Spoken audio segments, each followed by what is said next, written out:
What's going on, guys? I just watched this video on Nancy Grace and she interviewed some lawyers, and the lawyer said something that is very important. He said that people who had experiences with Diddy and talk about it on social media might have to be brought into court whether they want it or not. So those ex-girlfriends or side pieces that are out there talking about their experiences with Diddy might have to deal with the repercussions, because you know that people that are in his circle and on his bad side, weird things be happening to people. In this video, I will post some short clips of people who might be part of this. They talk about what happened to them and what they witnessed and experienced. One girl talked about how he stomped on her stomach and how his bodyguard witnessed him getting into altercations. There's many stories and many people out there, but these are some of the big ones I ran into. And this is just in.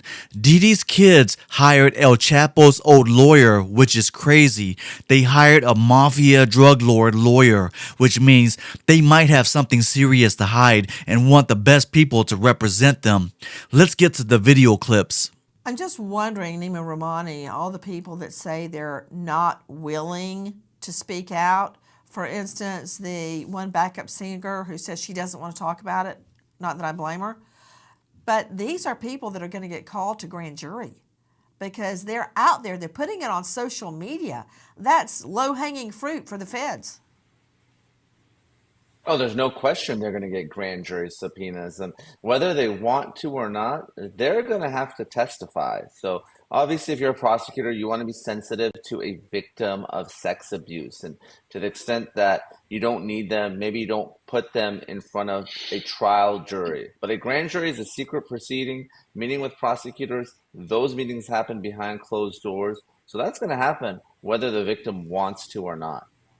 Yeah, and you have said since really right after the shooting that it was P. Diddy who shot you. I mean, I think you even said it to the doctor that night, right?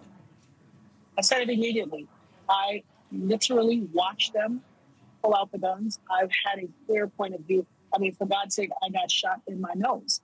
I was facing them directly. I watched everything occur and have described it, vehemently to all parties involved. And as so many others who were in the club that night, we all knew he was responsible. A lot of people were afraid for their safety, justifiably so. I mean, the history that has occurred in the last 25 years proves that they were justified in being afraid. But I wasn't afraid.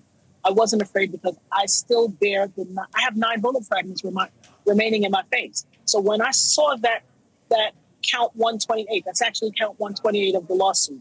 When I saw that on a podcast that was analyzing all of the counts, I knew I had to speak. I had no intention of going viral. I was just getting it out of me. I have a mantra, having my say. We all have stories. Seriously, we all have stories.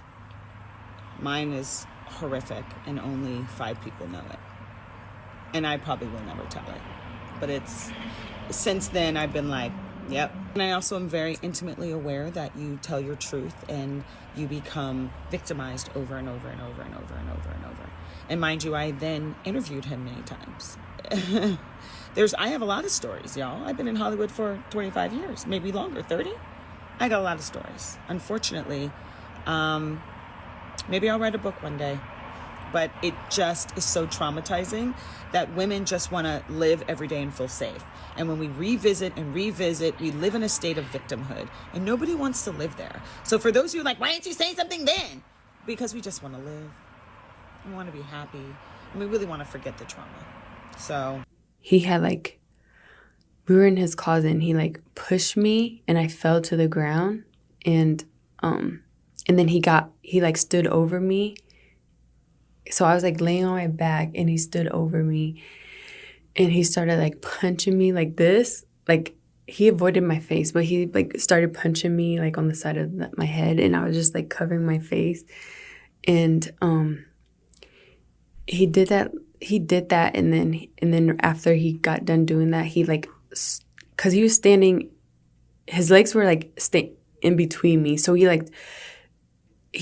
stomped on my stomach really hard, and I took the wind out of my breath. I couldn't breathe, and he kept hitting me, and I was pleading to him, can you just, can you stop? I can't breathe. And he like stopped for a little bit. He like grabbed my hair from the back and like was like punching the back of my head. Cause he was just avoiding my face when he was like hitting me. He pushed me to the ground outside, and he took my hair and like was dragging me across like the grass in my hair with my hair. Wow. Now, I know you had mentioned there was pictures of girls that you found, like naked photos of girls and stuff, like while you guys were together. Mm-hmm. Like his nanny or whatever, her name was like Nikki. I saw like her sending him pictures of her vagina to his phone, and I asked him, and he was like, well, what do you expect? You're fucking with a rock star. Like that's what he would say to me. A rock star. Yeah. Wow. Okay. He had shown me a picture of me and him, the first pic that we ever took, and I was like, you should save that as your screensaver. So he was like, I don't know how. So I was trying to show him, and I saved the picture to his photo album on his phone, and then I clicked on the photo album to like set it as a screensaver, and I saw a picture of him and Lori, like the same exact pose. What do you mean? I mean, the same exact pose that he took with me. Okay. And he did the same with Lori. Were they clothed or not? No. They weren't clothed? No. Lori Harvey. I mean, I didn't see the whole body. I just seen like up here, up. I mean, like up, okay, like from her chest and up. He would do some shit like that to me because he's done so many fucked up things to me. Even if they call me about the abuse with Kim, they say, yo, Gene, did you see him beat Kim? I said, on that particular case, no. Have I seen him rough Kim up and use the pillow? He like to play fight and be hurting the girls while he play fight. Have I seen him do that? Yeah, I've seen him done that. You understand? And I've asked Kim, you all right? You good? Y'all good? And she just look and stuff. He'll stop. You know what I'm saying? Because I was like a big uncle one time. So now, when he get to the hospital, his right wrist is ripped open. So, Mr. Dill, when you got to the hospital, what happened? Well, I seen his wrist ripped up. I would testify that I seen his wrist wrapped up in a T-shirt, and he said it right there in front of Kim. You know what I'm saying? That, you could have killed him because she hit an artery.